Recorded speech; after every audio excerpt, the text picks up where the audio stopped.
Good morning friends, स्वागत है आपके अपने चैनल स्टडी पॉइंट गुरुजी में।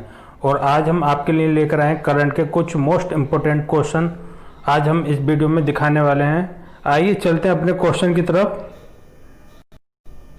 आइए देखते हैं पहला क्वेश्चन। हाल ही में हिंदी दिवस कब मनाया गया है? अभी हाल ही में आपका हिंदी दिवस मनाया गया है, वो कब मनाया गया है आपका? इसका जो राइट आंसर होगा 14 सितंबर। 14 सितंबर को आपका हिंदी दिवस मनाया गया है। और आपका 14 सितंबर 1949 को संविधान सभा ने हिंदी को जो है राजभाषा का दर्जा दिया था। जो आपका संविधान सभा ने हिंदी को राजभाषा जो घोषित किया था वो 14 सितंबर 1949 को आपका राजभाषा घोषित किया था। 14 सितंबर 1949 को राजभाषा घोषित किया था राज्यसभा ने। और जब से आपका 14 सितंबर को हिंदी दिवस मनाया जाता है। तो आपका इसका राइट आंसर होगा ऑप्शन नंबर बी, 14 सितंबर। आइए देखते हैं नेक्स्ट क्वेश्चन। हाल ही में किस राज्य सरकार ने मेरा परिवार मेरी जिम्मेदारी अभियान शुरू किया है?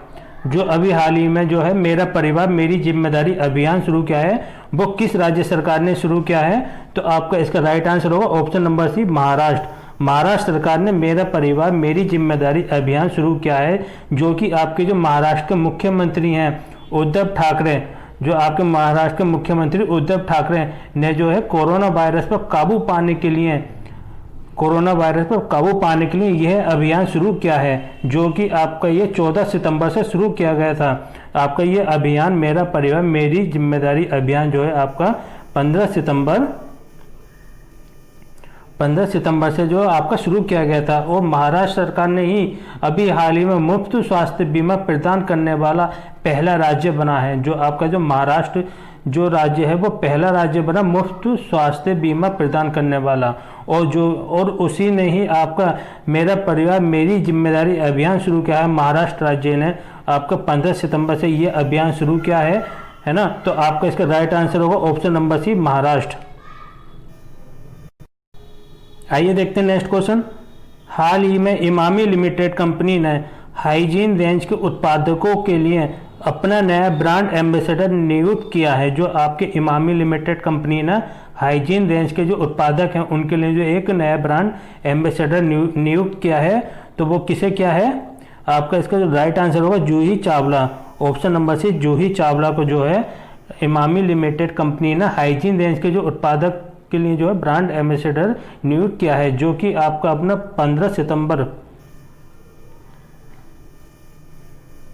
15 सितंबर को जो है ये जूही चावला को नियुक्त किया गया है। और आपके जो इमामी लिमिटेड कंपनी के जो आपके डायरेक्टर हैं वो आपके प्रीति ए सुरेखा, क्योंकि क्वेश्चन में पूछ लेते हैं कि इमामी लिमिटेड कंपनी के जो डायरेक्टर का नाम क्या है, तो आपको पता होनी चाहिए प्रीति ए सुरेखा।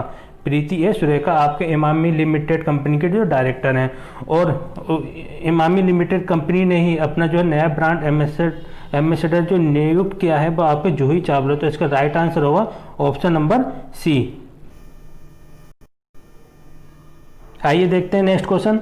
हाल ही में किसने यूरोप स्थित गाइड विजन का अधिग्रहण करने की घोषणा की है? जो कि आपका यूरोप स्थित गाइड विजन का जो अधिग्रहण करने की घोषणा की है वो किसने की है? तो आपका इसमें जो राइट आंसर होगा ऑप्शन नंबर है, इन्फोसिस।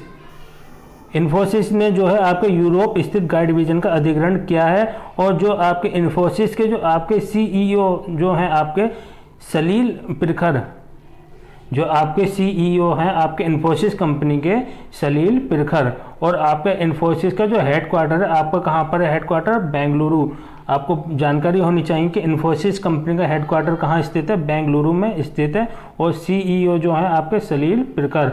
और इन्फोसिस कंपनी ने जो है अभी हाल ही में यूरोप स्थित गाइड विजन का अधिग्रहण करने की घोषणा की है। तो आपका इसका राइट आंसर होगा ऑप्शन नंबर ए, इन्फोसिस। आइए चलते हैं नेक्स्ट क्वेश्चन पे। हाल ही में DRDO ने मध्य प्रदेश के किस जिले में अपनी रिसर्च लैब खोलने की घोषणा की है? जो अभी हाल ही में DRDO ने जो है मध्य प्रदेश के किस जिले में अपना एक रिसर्च लैब खोलने की जो घोषणा की है वो आपके मुरैना राज्य में घोषणा की है। आपका ऑप्शन नंबर ही मुरैना राज्य में जो है DRDO ने जो है अपनी एक लैब खोलने की घोषणा की है, जो कि DRDO जो है ये जो लैब खोलेगा वो आपका लैब खोलेगा आपका डिफेंस यूनिट के अंतर्गत। जो आपका डिफेंस यूनिट होती है तो वो आपकी डिफेंस यूनिट को जो है आपका मुरैना राज्य में DRDO के द्वारा खोली जाएगी। और DRDO का जो हेडक्वार्टर आपका है वो आपका न्यू दिल्ली हेडक्वार्टर है। न्यू दिल्ली आपका हेडक्वार्टर है,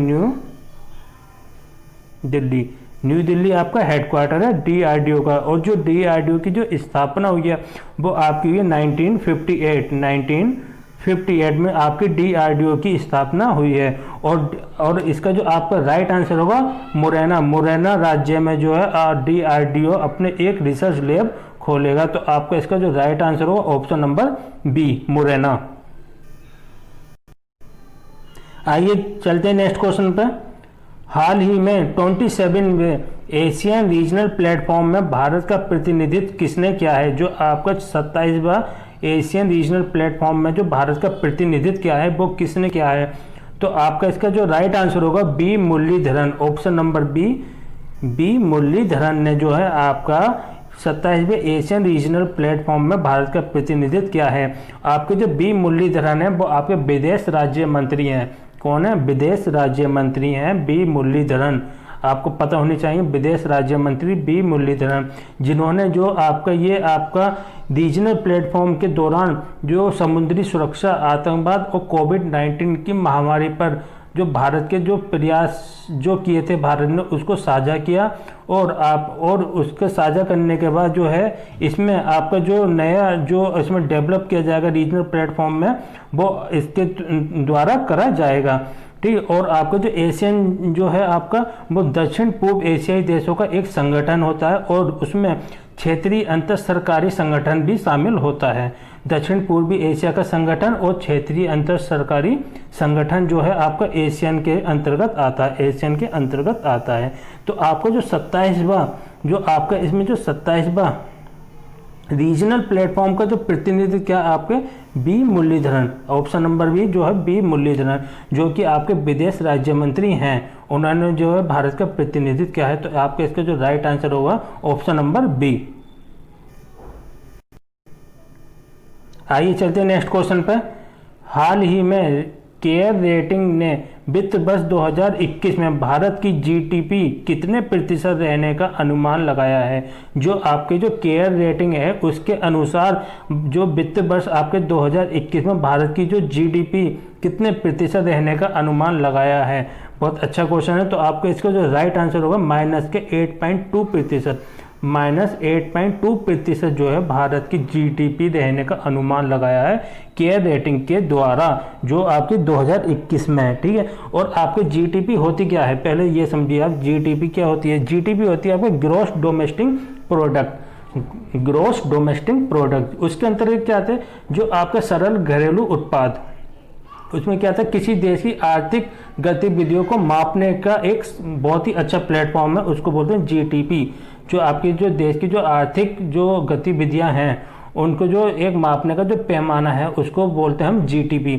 और GDP के अंतर्गत ही आपका कृषि उद्योग और सेवा तीन घटक बहुत ही प्रमुख माने जाते हैं। कृषि उद्योग और सेवा जो है तीन घटक बहुत ही ज़्यादा प्रमुख माने जाते हैं GDP के अंतर्गत। और इन्हीं क्षेत्रों में जो आपका कितना उत्पादन बढ़ा और कितना उत्पादन घटा, इन सब का जो औसत के आधार पर कितना उत्पादन घटा और कितना उत्पादन बढ़ा, इन सब के औसत के आधार पर ही हम GDP दर तय कर पाते हैं।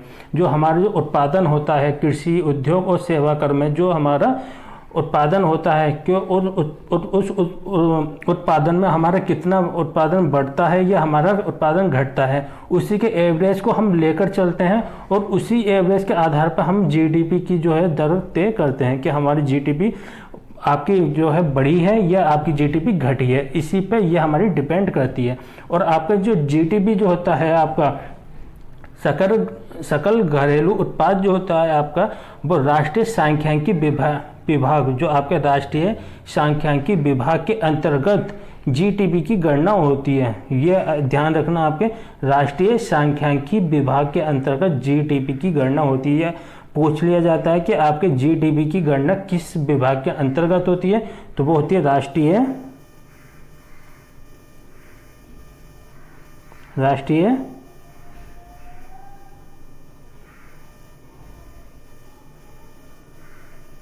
सांख्यिकी विभाग, राष्ट्रीय सांख्यिकी विभाग के अंतर्गत जीडीपी की गणना होती है। तो हमारा जो केयर रेटिंग बुक में रेटिंग ने जो अभी हाल ही अपना सर्वे किया है, और उस सर्वे के अनुसार वित्त वर्ष 2021 में जो भारत देश की जो जीडीपी कितने प्रतिशत रहने का जो अनुमान लगाया है, तो वो आपका लगाया -2.8%। तो इसका जो राइट आंसर होगा ऑप्शन नंबर सी, -2.8%।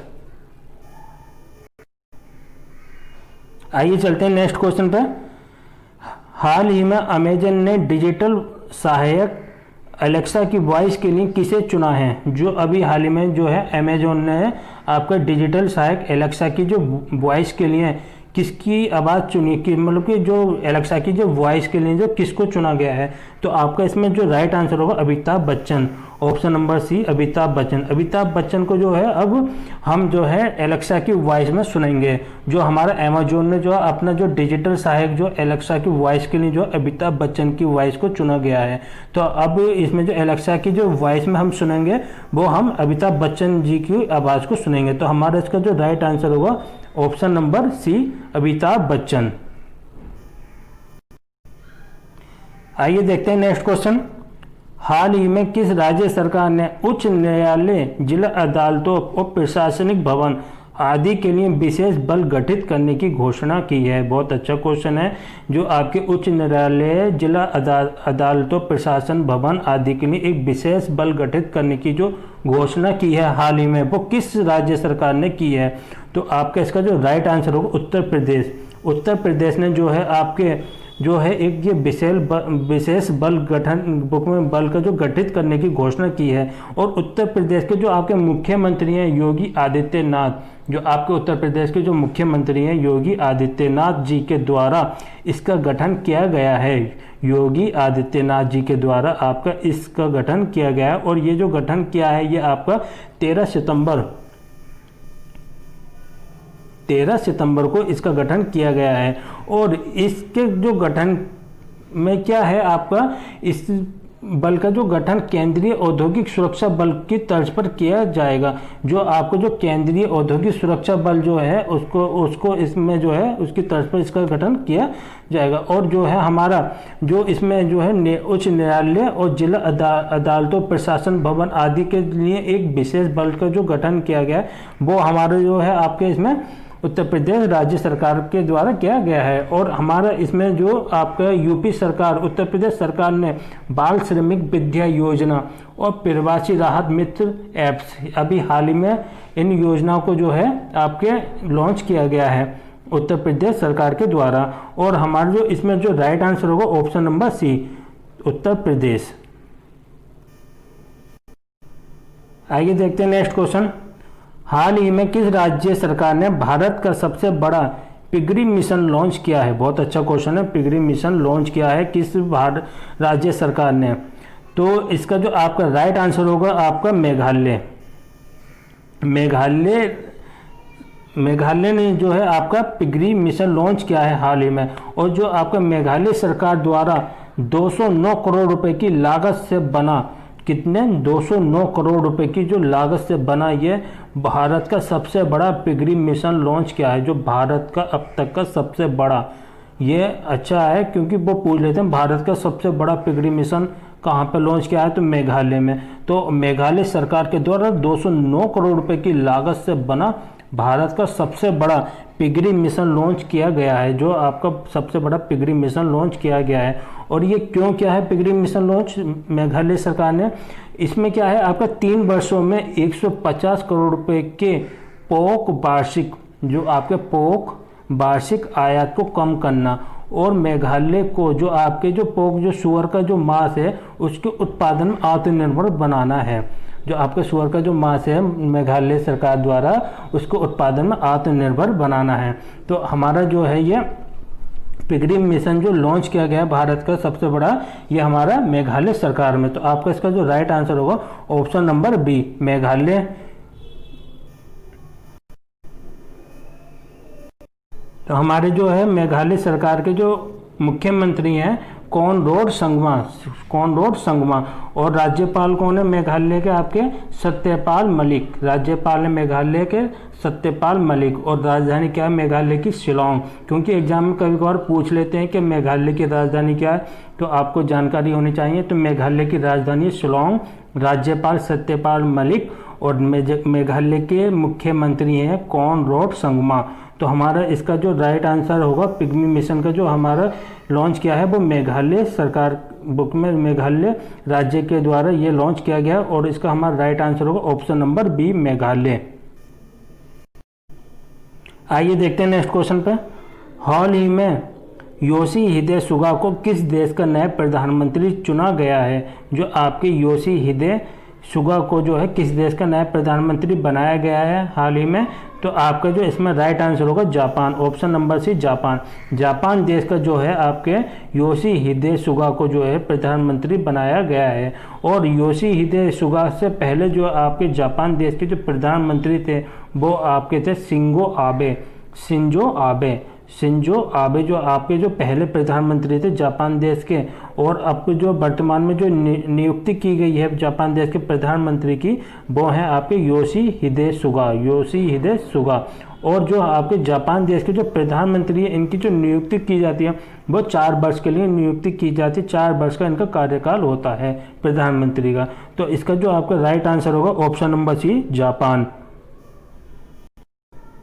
आइए देखते हैं नेक्स्ट क्वेश्चन। हाल ही में किस राज्य सरकार ने गरिमा नामक नई योजना शुरू की है? जो अभी हाल ही में जो गरिमा नामक एक योजना शुरू की है वो किस राज्य सरकार ने शुरू की है? तो आपका इसमें जो राइट आंसर होगा ऑप्शन नंबर सी, उड़ीसा राज्य ने जो है आपके गरिमा नामक नई योजना शुरू की है। जो आपके उड़ीसा के जो मुख्यमंत्री हैं नवीन पटनायक, आपको पता होना चाहिए उड़ीसा के जो मुख्यमंत्री कौन है? नवीन पटनायक। तो नवीन पटनायक के द्वारा ही गरिमा नामक नई योजना शुरू की गई है। नवीन पटनायक के द्वारा गरिमा नामक योजना शुरू की गई है, जो कि हमारा राज्य में कोर स्वच्छता और कर्मियों को आर्थिक सुरक्षा और सामाजिक प्रतिनिष्ठा सुनिश्चित करने के लिए यह गरिमा नामक योजना शुरू करी गई है। तो हमारा इसका जो राइट आंसर होगा आपका उड़ीसा राज्य, ऑप्शन नंबर सी, उड़ीसा राज्य। और उड़ीसा राज्य के आपके जो मुख्यमंत्री कौन है? नवीन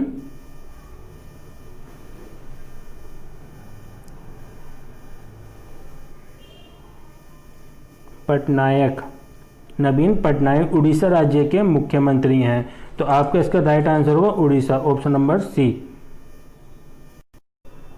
आइए देखते हैं नेक्स्ट क्वेश्चन। हाल ही में केंद्रीय मंत्रिमंडल ने बिहार के किस शहर में नए एम्स की स्थापना को मंजूरी दी है? तो अभी जो आपके केंद्रीय मंत्रिमंडल में जो बिहार के किस शहर में एम्स की स्थापना को मंजूरी मिली है? तो आपका जो इसका राइट आंसर होगा option number B, Darbhanga book में शहर में जो है आपके नए एम्स की स्थापना की जाएगी। ठीक है। और जो हमारे देश के जो प्रधानमंत्री श्री नरेंद्र मोदी जी की अध्यक्षता में केंद्रीय मंत्रिमंडल ने बिहार के दरभंगा में एक नए एम्स की स्थापना को मंजूरी दी गई है, हमारे देश के प्रधानमंत्री नरेंद्र मोदी की अध्यक्षता में। ठीक। और जो हमारे ये एम्स की जो स्थापना की जाएगी वो हमारे प्रधानमंत्री स्वास्थ्य सुरक्षा योजना के तहत की जाएगी। किसके तहत की जाएगी? प्रधानमंत्री स्वास्थ्य सुरक्षा योजना के तहत इसकी एम्स की स्थापना की जाएगी। और ये प्रधानमंत्री की अध्यक्षता में केंद्रीय मंत्रिमंडल के द्वारा की गई है। तो हमारा जो ये जो जिस शहर में की जाएगी वो आपका दरभंगा शहर में इसकी स्थापना की जाएगी। तो आपका इसका जो राइट आंसर होगा ऑप्शन नंबर बी, दरभंगा। आइए देखते हैं नेक्स्ट क्वेश्चन पे। हाल ही में किसे फिर से राज्यसभा के उपसभापति के रूप में चुना गया है? बहुत अच्छा क्वेश्चन है। जो अभी हाल ही में राज्यसभा के उपसभापति के रूप में किसको चुना गया है? तो आपके जो इसमें राइट आंसर होगा Harivansh Narayan Singh, option number B, Harivansh Narayan Singh को जो है राज्यसभा के उपसभापति को दोबारा से चुना गया है। जो कि हमारा जो हमारे जो राज्यसभा के जो सभापति को ना वेंकैया नायडू, हमारे राज्यसभा के सभापति वेंकैया नायडू और राज्यसभा के उपसभापति हरिवंश नारायण सिंह, राज्यसभा के उपसभापति हरिवंश नारायण सिंह। और राज्यसभा का गठन कब हुआ है, ये भी जानकर आपको पता होना चाहिए कि राज्यसभा का गठन कब हुआ है। 3 अप्रैल